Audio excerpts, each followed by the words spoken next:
Matamgi Manipuri Wari channel asibu tabiriba khwai pumnamakbu taram nokjari ngasi maglaubirasi Tamphaleima taranipan subatangka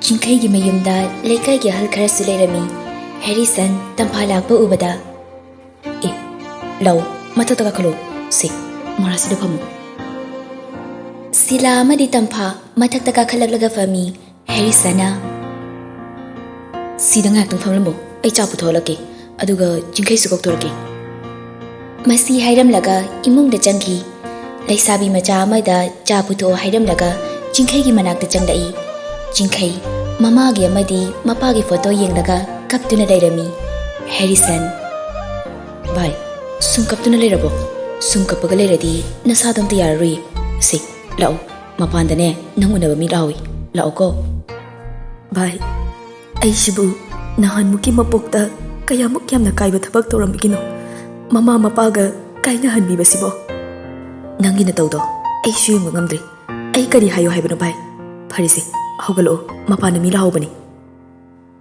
Chinkai tapna hogalaklaga Harrison ga punna thokminaki mapanda punna phaminaraga wari sai silana bungo ima dubu kari oina ngamdabano Harrison oina khumdai Ima, lungs cancer ni. Machin manaw ani yung subasunati. Matanta. Adugi siya matakta. Pabong sulay kidri. Chinkai, mitlu dagi pi ihawrai. Tampha, Chinkai gi matawdu yung bangamdraduna. Masu, mamit dagi pi taki ba kangawdi. Sila. Oh, nungay tine. Ay di chano pina pi yung obaselaga tolak padudane. Ay di pungak-pungak urabani.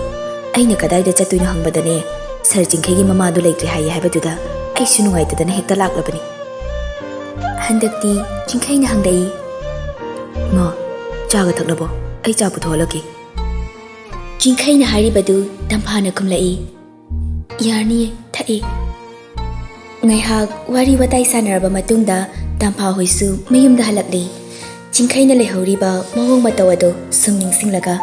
Magi kada changduna, pamungda famlaga, tumina unglagalay. Tampha, wakal da khali.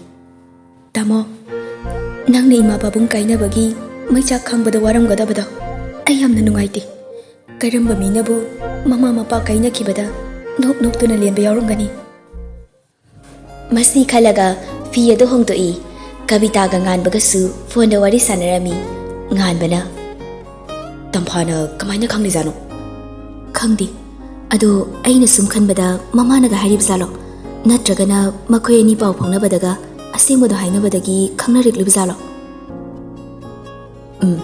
madu oirongani madu khangkibadunani aiga Tamphaga liuna tinaramagi mari talaklibasi hoi ai sunabani mari lapthoknare khaluraga yam nungaiti khoyani di amata oina sum loinarakpani aduna mana ibu handaki matangsida waraukibasi nungaiti pharise karisu khaluranu ado ai su hingdagi training chatlani oh pharine adude Hoi, ado, ko na mong pawpawnarasi, ay tabam ta chaluki. Masi hairaga, ngan basu, phone na do thamkri. Bisak hoisu, pati lay tabagi pawa do taraduna, hang balaklami. Adusu, ngihak wari watay sanaraga chatkri. Mayumdani, bisak. Ibung wado, nungay tine. Mana lehori ba matawa do, ay di tasyang niyeng bangamdi. So nisu, mapana hari ba do kumlay. Matanda sungari. Yumduda matomda kamdongna laygani pabung Maduni aina khalibasisu Bisaki nupi pakpina mukhairai Nupa machaduna lehoriba phibam adu urubada aidi pukningbu nungsi Khoida lehalaga magi phagadaba thabak ama tawhanbiragena khali padi Khoi pabung adumaina tawbiro adu natragadi mama mapa laitabagi wakhalna ngauduna muk chatkrani Phari adudine hayengdo chalaga wari wataido khara tanabiramo mathanda topam khangnamlaroi hoi ai chatluragi pung ama tasilakwa matamni Chinkai tumthaba yadabadagi mapanda tholaktuna kaplami Ima nachagi matausibu yengba ngamlibro ai khangphom khangdri ai yamna wari ima ai shu ima gi nakta laklagi ai buitomda hundoklamlaga thambiramni ba karigino ai bu su loksin birula oi ma Harrison na makeup tholakpada Chinkai hipa udabadagi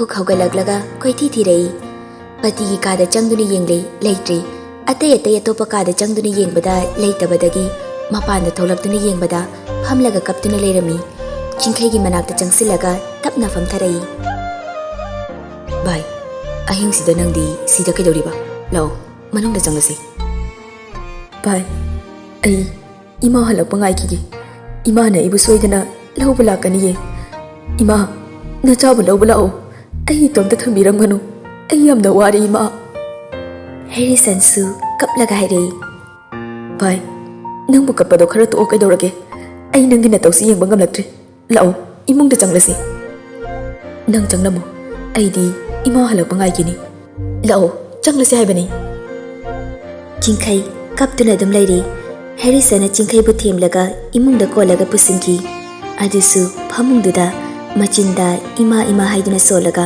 ꯁꯨꯠ ꯑꯗꯨꯝ ꯀꯞꯇꯨꯅ ꯂꯩꯔꯤ Harrison ꯇꯨꯝꯊꯕ ꯁꯨꯡꯌꯥ ꯌꯥꯗ꯭ꯔꯤ ꯆꯤꯡꯈꯩꯒꯤ ꯈꯟꯕꯗ ꯍꯦꯔꯤꯁꯟꯁꯨ ꯇꯧꯐꯝ ꯈꯪꯗ꯭ꯔꯤ ꯑꯁꯇꯤ ꯂꯣꯏꯈ꯭ꯔꯕ ꯃꯇꯨꯡ ꯁꯣꯔꯥꯠ ꯍꯌꯦꯡꯅꯤ ꯍꯥꯏꯕꯗꯨꯗ ꯇꯝꯐꯥ ꯆꯤꯡꯈꯩꯒꯤ ꯌꯨꯝꯗ ꯂꯥꯛꯇꯨꯅ ꯊꯕꯛ ꯏꯪꯈꯥꯡ ꯂꯣꯏꯁꯤꯟꯕꯤꯔꯝꯃꯤ ꯃꯅꯥ ꯃꯁꯤꯡ ꯁꯦꯝꯕ ꯈꯣꯠꯄ ꯂꯣꯏꯅ ꯂꯣꯏꯔꯕ ꯃꯇꯨꯡ ꯆꯥꯏꯔꯤꯕ ꯃꯌꯥꯝ ꯑꯗꯨꯁꯨ ꯂꯩꯀꯥꯏꯒꯤ ꯂꯩꯁꯥꯕꯤ ꯃꯆꯥ ꯈꯔꯒ ꯂꯣꯏꯁꯤꯟꯃꯤꯟꯅꯔꯝꯃꯤ ꯂꯩꯁꯥꯕꯤ ꯃꯆꯥ ꯈꯔꯗꯨꯅ ꯋꯥꯔꯤ ꯁꯥꯟꯅꯩ ꯑꯁ ꯇꯥ ꯆꯤꯡꯈꯩꯁꯦ ꯌꯥꯝ ꯅꯨꯡꯉꯥꯏꯇꯦ ꯃꯃꯥ ꯍꯦꯛ ꯂꯩꯈꯤꯗꯕ ꯅꯨꯃꯤꯠꯇꯒꯤꯅꯦ ꯁꯨꯡꯇꯨꯝ ꯇꯨꯝꯃꯨ ꯌꯥꯗꯦ ꯍꯥꯏ ꯑꯗꯨꯒ ꯑꯍꯤꯡꯁꯨꯅꯦ ꯃꯄꯥꯟꯗ ꯊꯣꯛꯂꯛꯂꯒ ꯀꯞꯂꯒ ꯑꯗꯨꯝ ꯂꯩꯌꯦꯅꯁꯨ ꯍꯥꯏꯌꯦ ꯂꯩꯁꯥꯕꯤ ꯃꯆꯥ ꯑꯃꯅ ꯑꯃꯨꯛ ꯍꯥꯏꯔꯛꯏ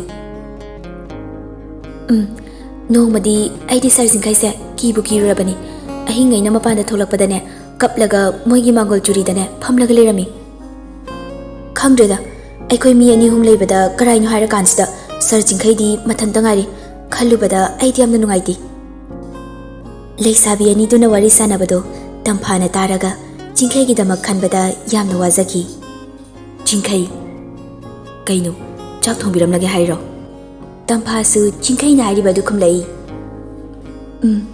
ꯉꯁꯤꯗꯤ ꯆꯥꯛ ꯊꯣꯡꯕꯤꯔꯨꯔꯒꯦꯅ ꯂꯥꯛꯏꯅꯤ ꯆꯤꯡꯈꯩ ꯐꯥꯒꯤ ꯇꯧꯔꯒ ꯅꯪꯅ ꯊꯣꯡꯕ ꯆꯥꯛꯀ ꯆꯥꯅꯤꯡꯗꯦꯗ ꯇꯝꯐꯥꯁꯨ ꯁꯥꯎꯅ ꯁꯣꯅꯤꯅ ꯊꯣꯡꯕꯗꯤ ꯍꯥꯎꯔꯝꯒꯅꯤ ꯑꯁ ꯁꯣꯅꯤꯅ ꯊꯣꯡꯕ ꯆꯥꯛ ꯌꯦꯟꯁꯥꯡꯗꯨꯒꯤ ꯃꯍꯥꯎꯗꯨꯗꯤ ꯉꯁꯤ ꯐꯥꯎꯕ ꯀꯥꯎꯕ ꯉꯝꯗꯦꯍꯦ ꯑꯣꯏꯕ ꯁꯣꯅꯤꯒ ꯅꯣꯏ ꯑꯅꯤ ꯅꯨꯡꯉꯥꯏꯅ ꯄꯥꯜꯍꯧꯔꯣ ꯑꯩ ꯆꯠꯂꯒꯦ ꯑꯦ ꯉꯥꯏꯈꯣꯍꯦ ꯑꯩꯅ ꯐꯥꯒꯤ ꯇꯧꯔꯒ ꯑꯗꯨ ꯇꯝꯐꯥ ꯅꯪ ꯁꯥꯎꯗꯤ ꯁꯥꯎꯅꯨ ꯑꯩ ꯋꯥ ꯑꯝꯇ ꯍꯥꯏꯒꯦ ꯍꯥꯏꯌꯨ ꯅꯪꯅ ꯁꯤꯗ ꯇꯣꯏꯅ ꯂꯥꯛꯇ꯭ꯔꯃꯛꯁꯨ ꯃꯔꯛꯇ ꯅꯨꯄꯥ ꯃꯊꯟꯇ ꯂꯩꯕ ꯌꯨꯝ ꯑꯃꯗ ꯂꯥꯛꯄꯁꯦ ꯑꯩꯗꯤ ꯂꯥꯛꯍꯟꯅꯤꯡꯗꯦ ꯑꯗꯣ ꯉꯁꯤꯅ ꯉꯁꯤ ꯑꯣꯏꯔꯦ ꯍꯌꯦꯡꯗꯒꯤꯗꯤ ꯅꯪ ꯂꯥꯛꯂꯅꯨ ꯆꯥꯛꯁꯨ ꯊꯣꯡꯕꯤꯔꯅꯨ ꯀꯔꯤꯒꯤ ꯑꯩꯗꯤ ꯅꯨꯡꯇꯤꯒꯤ ꯂꯥꯛꯀꯅꯤ ꯆꯥꯛꯁꯨ ꯊꯣꯡꯒꯅꯤ ꯇꯥꯃꯣꯅꯕꯨ ꯌꯥꯔꯗꯤꯅꯦ ꯑꯩꯗꯤ ꯉꯁꯤꯗꯒꯤ ꯌꯨꯝꯗꯒ ꯑꯝꯇ ꯍꯜꯂꯔꯣꯏ ꯆꯤꯡꯈꯩ ꯇꯝꯐꯥꯒꯤ ꯃꯅꯥꯛ ꯈꯔ ꯅꯛꯁꯤꯜꯂꯒ ꯍꯥꯏꯔꯛꯏ ꯊꯃꯣꯏꯕꯨ ꯁꯦꯡꯂꯕꯣ ꯂꯦꯞꯂꯕꯅꯤ ꯐꯔꯦꯅꯦ ꯑꯗꯨꯗꯤ ꯑꯩꯒꯤ ꯐꯤ ꯑꯃꯣꯠꯄ ꯌꯥꯝ ꯂꯩꯕꯅꯤ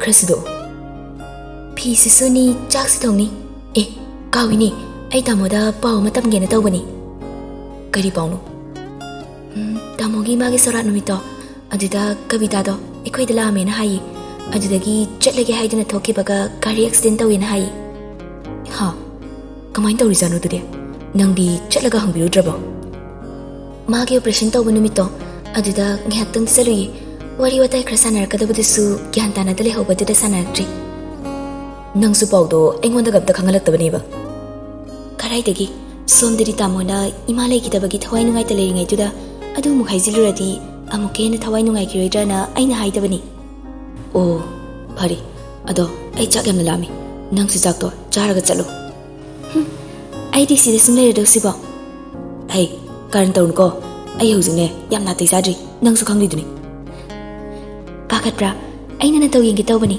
ꯑꯩꯁꯨ ꯈꯪꯉꯤ ꯇꯥꯃꯣ ꯍꯧꯖꯤꯛ ꯅꯥꯇꯩ ꯌꯥꯝꯅ ꯆꯥꯗ꯭ꯔꯤ ꯍꯥꯏꯕꯗꯣ ꯐꯔꯦꯁꯦ ꯑꯩ ꯆꯥꯛꯇꯣ ꯊꯣꯡꯕꯤꯔꯨꯔꯒꯦ ꯑꯗꯣ ꯅꯁꯥꯗꯣ ꯏꯔꯨꯗꯨ ꯆꯠꯊꯣꯛꯎꯔꯣ ꯍꯣꯏ ꯑꯁꯨꯝꯅ ꯇꯝꯐꯥ ꯏꯃꯨꯡꯗ ꯆꯥꯛ ꯊꯣꯡꯕ ꯆꯪꯈ꯭ꯔꯦ ꯆꯤꯡꯈꯩꯁꯨ ꯕꯥꯠꯔꯨꯝꯗ ꯆꯪꯗꯨꯅ ꯏꯔꯨ ꯂꯨꯖꯕ ꯆꯪꯈꯤ ꯁꯣꯝꯗꯅ ꯁꯣꯅꯤꯁꯨ ꯐꯣꯟꯗ ꯃꯃꯥꯟꯅꯕꯤꯒ ꯋꯥꯔꯤ ꯁꯥꯔꯒ ꯊꯣꯛꯂꯛꯏ ꯁꯣꯅꯤ ꯍꯣꯏ ꯄꯨꯡ ꯀꯌꯥꯗ ꯌꯨꯝ ꯌꯧꯔꯛꯇꯣꯏꯅꯣ ꯑꯣ ꯉꯁꯤꯕꯨꯗꯤ ꯌꯨꯝꯗ ꯄꯣꯊꯥꯔꯣ ꯑꯗꯨꯒ ꯍꯌꯦꯡꯗꯣ ꯑꯩꯈꯣꯏꯗ ꯀꯣꯏꯊꯣꯔꯛꯑꯣ ꯆꯥꯛꯁꯨ ꯑꯩꯈꯣꯏꯗ ꯆꯥꯔꯁꯤ ꯈꯔ ꯉꯟꯅ ꯂꯥꯛꯎꯀꯣ ꯍꯣꯏ ꯂꯥꯛꯇꯕ ꯌꯥꯔꯣꯏꯀꯣ ꯍꯦꯛ ꯂꯥꯛꯇ꯭ꯔꯕ ꯑꯩꯗꯤ ꯀꯧꯅꯔꯣꯏꯗꯣꯏꯅꯤ ꯊꯝꯃꯦ ꯅꯨꯃꯤꯠꯇꯨꯒꯤ ꯅꯣꯡꯉꯥꯟꯕꯗꯅꯤ ꯁꯣꯅꯤ ꯃꯃꯥꯟꯅꯕꯤ ꯂꯥꯛꯀꯅꯤ ꯍꯥꯏꯗꯨꯅ ꯀꯤꯆꯟꯗ ꯆꯥꯛ ꯊꯣꯡꯂꯤ ngehak leiraga mamanabi juice laktuna kitchen da punna wari sanarami. Sonina nang kari khalino leima as khangdi aidi magi khaluraga yam nungaite. Hoini ado moi yaina sorat ki leirubada aduda tampha ko binu pim slei aina sum hangbadadi moi go zaw minarakpani hai aduda magi mating pangba chumna sum lakpani hai. O ado madi kaidagi ni haige khangde da dudi su hangaudre ado ai su nangi hero do senaba yamna wari hauziti nang laklabani ne nasana mu senazaro leimana ho senazaragi bema noida gamta wahaleroi ado aina nahanwai mangonda message thabadu pakna halakti net su toina paraktabadida paksu phajana phangna bangam kidri adudani aina nangonda haikrido as adugi numito aidi mangai bidi sigi tawi manadi aigi sakse khangdabani ne pungak hengai sonina hairakliba wa aduda leimasu noklaga aidi nangna karisu leitaba thabaktuda magi gari maningda tonglaga chatle haibaduna ne nokpada aidi lori hoi sune bima isa ithanda khantaruraga nokpada aikoi mana ise ngaurabani hairabani hoi bima aisune isa ithanda khantaruraga ne nokpada aikoi mana ise ngaurabana hairabani ado hayengdi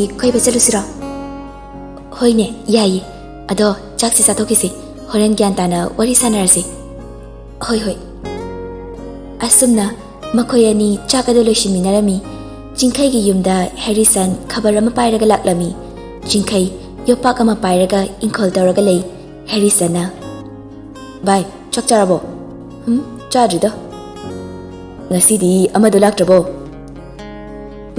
laktri nangna tawriba aikoi da puna leiminas lao yumsisu solon silaga thamamo haibasu yadi aisu somda thabakse pakna thadokpa yayadabasida nangina nakta pakna lakpasu ngamdi Jinkai yopak thamlaga bai ai karisu khandida masi hairaga inkoldagi tholaklaga stair mathaktuda famlaga sorsangna hondoklaga wa makha tare khangdrida bai aina hojik togadabse karino ai gyan tade Harrison Jinkai gi manakta changsilaga phamtharaga hairei bai adumaina sum khangdina le yarurui aina laklibase wa ma haigina laklini ado nang yaba yadabadi khangdi aidi nangi khalaga haigina laklini kari wano handak IRB gi candidate khar kauni na hai adudo try toksiludana bai hauziki matam se paisa ngaktani aigi phibam sida karai dagi paisa no hoine adubudi chumba ado paisa na wanom laga thabak taw honadi isana honargo eba thabak ta maduna khwai dagi farabani try di toksilo khalle pare khandre fare apang phang da thiraga tawba tabani kanana khangba maduda laibak phadana ama thok khanjilakpasu moigi dubu tangkya daga recruitment tawni hage Harrison khabar adu Jinkai de pi Jinkai su khabar adu lauragi yengi CD kharadi waline ado ibani puna try tawminasdana hoi aisu try toksingena khalini fare ado aini yumdasne nangi chak hapona hairam labani yumse solon silamo ibani puna chanina khrasi lao iruga do ekoi de luzaro lao masi hairaga hogalai Jinkai na yani bai koklao ne se hogalo Harrison na Jinkai gi makut pairaga jingi asumna Harrison na namdana Jinkai gi yum solon silamlaga puraga chakki numittugi nongan badani Jinkai ga tamphaga makoyani khara lapa garden amada chattuna unarami mafamduda Sony ga leimaga makoyani chattuna wari sanai Jinkai ga tamphaga di potha sangatuda faminaraga wari sai tampha akoiba adu yenglaga sigi garden sidi amukta faulaktri yam bhajaine Jinkai tampha da munna yengduna damak lei tampha tamodi hana mamangda sida lakrabo Jinkai tampha da munna yenglaga hairei laktri mafamse yam bhajadra nangni yamna helida phajaba tampha mamai da Jinkai don silakpada mangonda munna yenglaga leirami tampha ikairaduna mi kana yengki haiduna ko yenglaga hairei karino aduk munna yenglidubo yengba yadrabo as yengkanu ikai asingbugi tampha nangse yamna phajai rasi su yamna lei yengbagi pen basinaidi adubu mitto kitang khuzagi bagi wani tamosu yam phajai rasi su yamna lei Yeng bagi pen basinai di. Adubu nupa di mandi. Karigi, aibu nupa mandi kaina. Mandi. Oh, adudi kari male, hingchapa mandra. Mali. Pare, adudi mi janingi, mi jarage. Kana chate ba? Nang lerisidi, ai hingchapa oirebanina nang chathoge. Masi hairaga maya ka thoklaga Tamphagi makutta lam lai. Aima, kari no nang tai tubo, ngawrobo, mi no khraga kari khan ki doino. Mi jaduni kaino. Masaksiga Sani ga lei magasu asum lakpada Sani na chingkai gi tungdagi Tampha phambada urei. Sani wakalda adagi nupi sibu ukragum tawida masibu Tampha natrani mani da haina khalaga leima da hairei. Leima tu adagi nupi sini aina haiba nupi do. Karaino tu asum da yengo ada nupa amaga phamina risni. Masaksi phasine. Sani na manakta changlusira natraga kausira. Changunu he kausu kauruno mi moi heroga wari sanari ngai sida ekhoina mu kauradi amu ikai khini. Masi hairaga mama edu leithoklaga chatki. Somda jingkai Nangna marol ama saugan kibasina. Fare, ado ai IRB gi try togena khali lakliba datin Silong dane recruitment gi chatkani. Phai mai pa pangam boiro ai sitamo gi damakta isar karum lagi. Fare adudi chalasira thengkrane. Chalase. Makhoi anina garden adudagi tholakpada pung 5 tari. Kilometer ama nirom yoksilakpada gari ado start mutki. Lambi gi matai oirapna gari ado khamlaga gari de yadrino haini yenglami. Tampha. Yadribo. Yadre. Asida workshop lebeso mata ude tawrisi. Yum yogadabsu wali. Kamai tawne. Tampha masada ki ba mata pokti gari gino haibada Tampha na chingkhaibu yamna nusi. Adubu hauzik chingkhai gi condition yamna nopi. Yung mama pan ba haibasi arhaibadi nati. Sumilaga chalase lao chat na workshop thengnabri yenglase. Hoi, adumaya tawraga yenglas lao. Pungsu asum thengzilaklami somdana sila amadi noren makhoi ani machanupi halaktabagi matha sana leiringai tanjaduda Roman changlaklaga kaidoragi haina hanglami. Nachanupi do hauzik phabu yumda halaktrine. Roman kabitan haiba nupaduna nampu hafuda namdana phadana pukraba zala haina khalami. Roman pakhatna hairei. Karino harisibo phone tawragadi yengdro. Norena khumlai.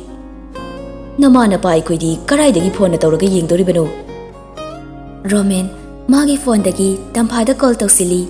Lambi da cheliba gari makhol mayamdunasu mabungi call lakpatadri. Roman pakhatpa sumasum hengalai. As phone su pakhalaktine tawrisi. Silana amu Karaidanu ekhoina hauzik thidoribisibo nangonda kabitagi number su yoramoine. Yaudima.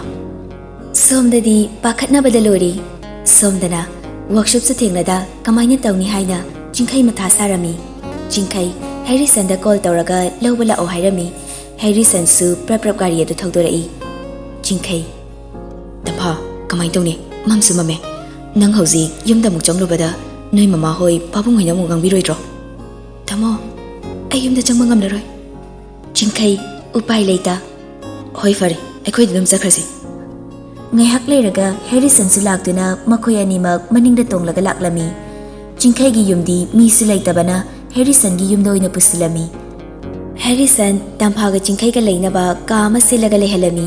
Ka aduda Tamphaga Harrison gi machalamaga wari sanaduna lei. Harrison gi kada chingkhai makhoi ani wata narami. Harrison na Bye. Nupi mayumdadi pau pikraba. Pidri. Fare adudi pikro. Hozikti matamse yam phatabanina moisu pakhanaramgani. Tamphada hairaga 200 yaroi. Message to kok thajinro yumda pau haikrona. Chingkhai message iraga Tamphada thazili. Tampha message ki ring makhol da tabada phone ado bag tagi lauthorakpada mabung Roman gi miss call lerami. Message ado hangduktuna parami. Tampha mabung gi number ado puthoraktuna call torami. Roman Tampha gi call lakpa ubada masa ado ithak thakatna ekhoi gi Tamphani ni hairaga call receive tawi. Hello, Tampha, nang karai lege? Tampha su tapna khumlai. Tamo, ai tamo chingkhai da chele. Masi hairaga phone ado thamki aduga switch off toksinki.